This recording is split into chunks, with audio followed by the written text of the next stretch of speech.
అదే నమస్కారం. తుని పాప జాహ్నవి విషయంలో నాకు తెలిసి ఇప్పుడు ఇంతకు మించి ఇంకెవరూ చేయలేరు అన్న వేళ వెళ్ళబోతున్నారని అనిపిస్తుంది. పవన్ కళ్యాణ్ ఎంటర్ అయ్యారు. ఆయన అటవీ శాఖ మంత్రి. సో ఈ నైట్ వాచెస్ ఉంటారు అటవీ శాఖలో వాళ్ళు, బేస్ క్యాంప్ వాచెస్ ఉంటారు వాళ్ళు, ఎక్స్పర్ట్స్ వీళ్ళందరిని రంగంలో దింపారు. ఎస్డిఆర్ఎఫ్ ఎన్డీఆర్ఎఫ్ రంగాన్ని దింపారు. ఒకే ఒకటి, పాప అసలు ఏమైంది, పాపకు సంబంధించి మనకు ఆనవాళ్ళు కావాలి అంతే.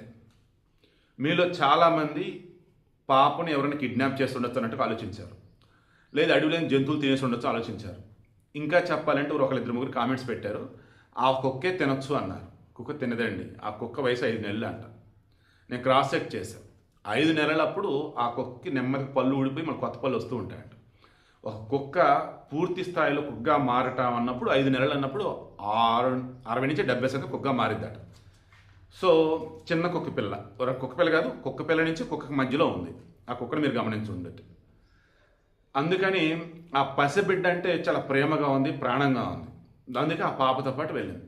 వాళ్ళ అమ్మ చెప్పినా, మధ్యలో అతను చూసింది చెప్పినా, ఆ పాప వచ్చేసి పైన జుబ్బాన సమ్మీద అదొక్కటే ఉంది. ఇక్కడ 1 by 1 వద్దాం. ముందుగా ఆ పాపను ఎవరైతే ఫస్ట్ చూశారని అన్నారో అతను పలు రకాలుగా పోలీసులు క్రాస్ చెక్ చేశారు. సో అతను ఏ తప్పు చేయరు. వాళ్ళ అమ్మని క్రాస్ చెక్ చేశారు, వాళ్ళ నాన్నని క్రాస్ చెక్ చేశారు, వాళ్ళ నాన్నతో పట్టుకుని గుమస్తా ఉన్నాడు అతన్ని క్రాస్ చెక్ చేశారు. ఆ తోట ఎవరిది ఏంటి వాళ్ళని క్రాస్ చెక్ చేశారు. ఎక్కడ కూడా అనుమానాస్పదంగా ఏవి కనపడతలేదు. మొత్తం ఆ చుట్టుపక్కల 38 సీసీ కెమెరాలు, మొత్తం 7 టవర్లు, ఆ టైంలో ఫోన్ కాల్స్ మొత్తం తీస్తే 100 ఫోన్ కాల్స్ కొంచెం అనుమానాస్పదంగా ఉన్నాయి. ఆ 100 మందిని కూడా విచారించారు. అయినా సరే నోకులు. చివరికి ఆ కుక్క వెళ్ళింది అనుకున్నారు, జీపీఎస్ ట్రాకర్ పెట్టారు, వెళ్ళింది, చూసింది, పాపం ఎక్కడ ఏమీ లేదు, వచ్చింది.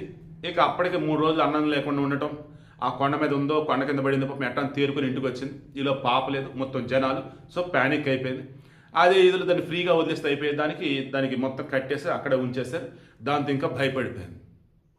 ఓ రకంగా కుక్క పిల్లకి మధ్యలో ఉంది కదా, సో భయపడిపోయింది. ఆ భయంలో మొత్తం తిరిగేసి వచ్చేసి ఇక తిని తినక సమస్యలు పడిపోయి చనిపోయింది. ఇప్పుడు ఈరోజు పోస్ట్ మార్టం చేయబోతున్నారు. నిన్న మనం నైట్ మాట్లాడుకున్నట్టు పోస్ట్ మార్టం అత్యంత కీలకం. ఈరోజు పోస్ట్ మార్టం చేయబోతున్నారు. ఈ పోస్ట్ మార్టంలో ఇంటర్నల్గా ఆర్గాన్స్ వచ్చేసి డ్యామేజ్ అయినాయా, లేదా ఏదైనా విష ప్రయోగం జరిగింది. ఈ విష ప్రయోగంలో కూడా మీలో కొంతమంది అన్నట్టుగా వాళ్ళ అమ్మా నాన్నే కావాలని పాపను మిస్ చేసి ఉండొచ్చు, పాపను చంపి ఉండొచ్చు. సో వాళ్ళ విష ప్రయోగం అన్నప్పుడు ఇంకా వీళ్ళ ద్వారానే అన్నట్టుగా అనుకోవాలి. అప్పుడు వేరే విచారిస్తారు. బట్ నేనైతే భవానీ అండ్ గణేష్ వాళ్ళు చిన్నపిల్లలే, బట్ మరీ కూతురుని చంపుకునేంత అయితే కాదని నాకైతే అనిపిస్తూ ఉంది. బట్ వాళ్ళకైతే మాత్రం కూతురు అంటే ఒక వస్తువు పోయినట్టుగా ఫీల్ అవుతున్నట్టుగా నాకైతే అనిపిస్తుంది. ఎందుకంటే మెచ్యూరిటీ లేదు పాపం వాళ్ళకి, ఆ బాధ కూడా వాళ్ళకి తెలియటం వల్ల. బట్ వాళ్ళైతే కూతురుని వేరే వాళ్ళకి అమ్మటమో లేదా చంపుకొని పిచ్చి పని అయితే వాళ్ళే చేసి ఉంటారు, నో డౌట్. బట్ నిర్లక్ష్యం అయితే ఉన్నారు, అదైతే నిజం. సరే, ఇప్పుడు విషయం ఏంటంటే దానికి పాయిజన్ అంటే పెట్టి చంపుంటే, స్లో పాయిజన్ వేరే పాయిజన్ ఏదైనా సరే, ఫస్ట్ గణేష్ అండ్ భవానీని క్వశ్చన్ చేస్తారు. ఆ వేలో పాయిజన్ ఏం కాదనుకుందాం, ఇంటర్లాగా ఆర్గన్ డ్యామేజ్ అని అనుకుందాం, ఎవరో బాగా కొట్టారు. సో అది ఎవరు, ఎలా, ఎక్కడ, ఏంటి, జంతువులా మనుషుల, అది క్రాస్ చెక్ చేస్తారు. జంతువులు దాడి చేసి అన్నప్పుడు ఇక ఆల్మోస్ట్ క్లారిటీ వచ్చేసింది. పాపని అడవి జంతువులు ఏమైనా లాక్కెళ్ళాయా? యాక్చువల్గా ఈ వీడియోలో మెన్షన్ చేయదలుచుకోలేదు నేను, బట్ రఫ్గా చెప్తున్నా. కొండ చిలువ లాంటిది ఏమన్నా కానీ పాపని మింగేసిందా? సో ఈ వేళ వాళ్ళు విచారిస్తారు. ఇందాక ఎవరు కామెంట్ పెట్టారు, తర్వాత నాకు ఇన్స్టాగ్రామ్ మెసేజ్ పెట్టారు. ఏమని, ఒకవేళ ఆ పాపని కనుక ఎవరన్నా ఆల్రెడీ తీసుకుని వెళ్ళుంటే రాజమండ్రిలో కనపడిందంటే సార్ ఆ పాపని, అవి అలా అనిపించింది అంతే. మొత్తం చెక్ చేస్తారు, ఎక్కడ కూడా పాప ఎవరి దగ్గరకు వెళ్ళినట్టు, పలానా దగ్గర ఉన్నట్టు ఎక్కడ లేదు. రాష్ట్రం అంతా జల్లెడ పెడుతున్నారండి, ఒక్క తుని చుట్టుపక్కల లేదు, రాష్ట్రం అంతా జల్లెడ పెడుతున్నారు ఆ పాప కోసం. ఎక్కడ కూడా ఆనవాళ్ళు దొరకలే. ఇక ఇప్పుడు నాకు సంబంధించి నేను నా ఇన్స్టాగ్రామ్లో ఒకళ్ళు మెసేజ్ పెడతాం, తర్వాత మొత్తం క్రాస్ చెక్ చేసుకున్న తర్వాత ఆఫీస్ నెంబర్ ఇచ్చాను. దెన్ వాళ్ళు తీసుకుని కాల్ చేశారు నైట్. వాళ్ళు చెప్పింది ఏంటంటే, సార్ రెండోసారి కూడా పాప పుట్టింది, వీళ్ళు చూస్తేనా పేదోళ్ళు, అండ్ ఒక తోటలో వచ్చేసి తోట పని దాన్ని ఏమంటారు కాపలుగా ఉంటూ ఉన్నారు, కాపలాగా. దెన్ 3వ కాన్పులో మీకు మగపిల్లడు పుడతాడు, ఈ మొదట పెట్టిన మాకు ఇవ్వండి అని చెప్పేసి అని ఉండొచ్చు. దెన్ ప్లాన్ ప్రకారం వీళ్ళు అమ్మ నాన్నలు ఆ బిడ్డని ఎవరికైనా ఇచ్చి ఉండాలి. అది ఇచ్చున్నట్టయితే ఏమైనా ప్రాబ్లం అయితే అని చెప్పి తప్పని చెప్పి అబద్ధం చెప్పండొచ్చు అని ఒక వర్షం చెప్పారు. రెండో వర్షం ఇది నాకు చాలా యాక్యురేట్గా అనిపించింది. ఆసుపత్రులు ఏం చేస్తారంటే కొంతమంది ప్రసవం అయిన తర్వాత ఎన్నో బెడ్ ఏంటని చెప్పేసి అడుగుతారు. అడిగిన తర్వాత రెండో బెడ్, అవునా మొదటి బెడ్ అంటే ఓహో పాప, ఓ 2 సార్లు పాపేనా అని వీరిలో ఒక రకమైన ఇది క్రియేట్ చేస్తారు. అది నెమ్మదిగా నెలల తరబడి సాగేటప్పటికి ఒకవేళ ఈ పాపకి ఏమన్నా అయినా తప్పిపోయినా సర్లే ఒక పాప ఉంది కదా సరిపెట్టుకుందాం, నెక్స్ట్ అబ్బాయి పుడతాడులే అన్న ఇది వాళ్ళు క్రియేట్ చేస్తారు సైకలాజికల్. అప్పుడు ఏం చేస్తారంటే వీళ్ళు ఒక రెక్కి నిర్వహించి ఆ పాపని ఎలా తీసుకెళ్ళచ్చు ఏంటని చెప్పేసి మొదట ఆసుపత్రి నుంచి ఇంటికి వచ్చిన తర్వాత మొత్తం ఫాలోఅప్ చేసుకుని మొత్తం రెక్కి నిర్వహించేసి ఒక టీంని అసైన్ చేస్తారు. ఆ టీం అప్పుడప్పుడు వచ్చి చూసుకుంటూ పోతూ ఉంటారు, అదును కోసం చూస్తారు. ఆ అదును దొరకగానే మొత్తం వాళ్ళ టీం ఆల్రెడీ ఒక చోట ఉంటారు. ఇక్కడ ఈ పాపని ఇంకా బయటికి వచ్చి రాగానే తీసుకెళ్ళిపోయి వాళ్ళకి ఇచ్చేసి పంపించేస్తారు. అలా ఇక్కడ కూడా ఆ టవర్ లొకేషన్ చూస్తూ ఆ అడవిలో ఎటు నుంచి వెళ్ళారు ఏంటని చెప్పేసి అది కూడా క్రాస్ చెక్ చేస్తున్నారు. చుట్టుపక్కల ఊరు మొత్తం అలర్ట్ చేస్తున్నారు, స్టూడెంట్స్ని అలర్ట్ చేస్తారు, సామాజిక ఉద్యమకారులు ఎవరు ఉంటారు వాళ్ళని అలర్ట్ చేస్తున్నారు, ప్రజా సంఘాలను అలర్ట్ చేస్తున్నారు, జన సైనికులని టీడీపీని అందరిని అలర్ట్ చేస్తున్నారు. ఏమని లాస్ట్ శనివారం అంటే అంత 6వ తారీఖున ఆ రోజు మధ్యాహ్నం 11:50 గణేష్ పాపని విడుదల వదిలిపెట్టాడు. గణేష్ అక్కడి నుంచి వెళ్ళాడు. 12 గంటలకి ఆ పాప ఆల్మోస్ట్ కొండ దగ్గరికి వెళ్ళిపోయింది. అక్కడ ఒక వ్యక్తి చూశాడు, పిల్లల్ని తీసుకొద్దామని చూస్తే కుక్క కరవబోతుంటే వచ్చేసి ఊర్లో చెప్పాడు.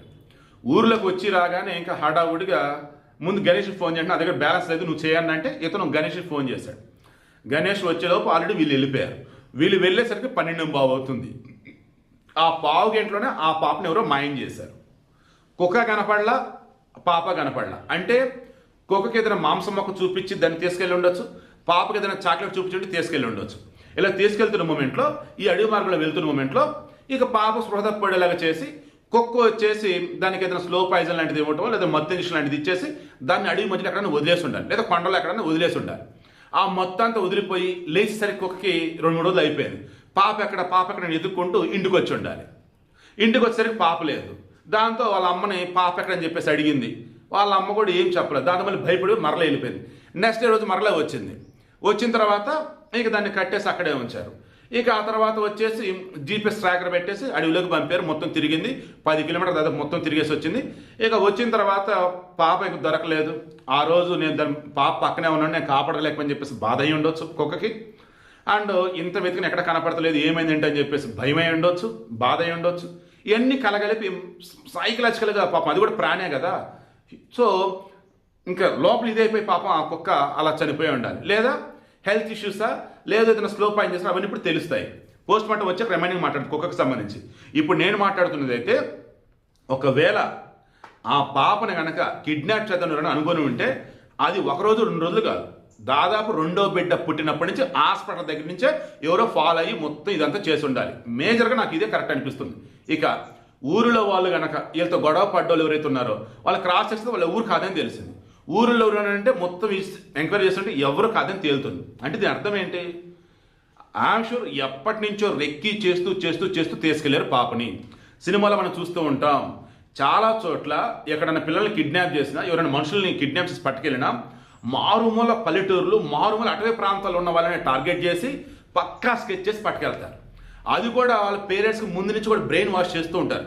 సో పవన్ కళ్యాణ్ గారు చెప్పినట్టుగా ఈ ఫారెస్ట్ డిపార్ట్మెంట్ సంబంధించిన నైట్ వాచర్స్ కానీ, రాత్రిపూట చూసేవాళ్ళు కానీ, బేస్ క్యాంప్ వాచర్స్ అంటారు, స్టార్టింగ్ పాయింట్ అడవిలోకి వెళ్ళడానికి ముందు ఆ వాచర్స్ కానీ, తర్వాత ఎక్స్పర్ట్స్ కానీ, ఎస్డిఆర్ఎఫ్, ఎన్డీఆర్ఎఫ్ వీళ్ళందరితో మొత్తం గాలిస్తారు. సంతోషం. ఫస్ట్ వాళ్ళ అమ్మా నాన్న దగ్గరికి వెళ్ళి 2వ బిడ్డ ఎప్పుడు పుట్టింది, ఎక్కడ పుట్టింది, ఆ బిడ్డ పుట్టినప్పుడు మీతో ఎవరైనా మాట్లాడారా లేదా, ఏమైనా మాట్లాడారు ఏంటి, ఈ మధ్యలో కూడా మీ చుట్టాలు కావచ్చు బయటకు వచ్చి ఎవరైనా ఎంక్వైరీ చేస్తున్నారా బిడ్డ గురించి, లేదన్నప్పుడు మళ్ళీ ఆపరేషన్ చేయించుకున్నావు నువ్వు, ఇది కూడా ఇంపార్టెంట్ అండి. చిన్న ఆపరేషన్ చేయించుకున్నావా లేదమ్మా నువ్వు, చిన్న ఆపరేషన్ పెద్ద ఆపరేషన్, చిన్న ఆపరేషన్ పిల్లలు పట్టుకున్నా, సో అది కనుక చేయించుకుంది అంటే దెన్ కొంతవరకు ఓకే, చేయించుకోలేదంటే మరలా డౌట్ ఇక్కడ. సో ఎవరో వీరిని మోటివేట్ చేస్తుంటారు, ఒక పాప దూరమైన ఏం కాదులే ఉన్న పాపతో బతుకు అన్నట్టు. నాకు డైరెక్ట్గా ఇండైరెక్ట్లో రకం నాకు అదే తోస్తుంది. ఒక్కసారి గణేష్ అండ్ భవానీని కూర్చోబెట్టి 2వ పాప డెలివరీ అయిన రోజు నుంచి మొన్న ఈ పాప కనపడకుండా వెళ్ళే మధ్యలో పెద్ద పాపకు సంబంధించి డౌట్ఫుల్గా ఎవరైనా మాట్లాడారా, పెద్ద పాప కావచ్చు చిన్న పాప కావచ్చు ఎవరైనా కానీ మరలా నీకు మగబిడ్డ పడతాడులే అంటూ ఎవరైనా చెప్పారా, ఇది ఒక్కసారి ఎంక్వైరీ చేయండి. ఖచ్చితంగా ఏమంటారు ఏదో ఒక లీడ్ అయితే దొరకవచ్చు. అండ్ కుక్క పోస్ట్ మార్టం వచ్చాక మరిన్ని విషయాలు మాట్లాడదాం.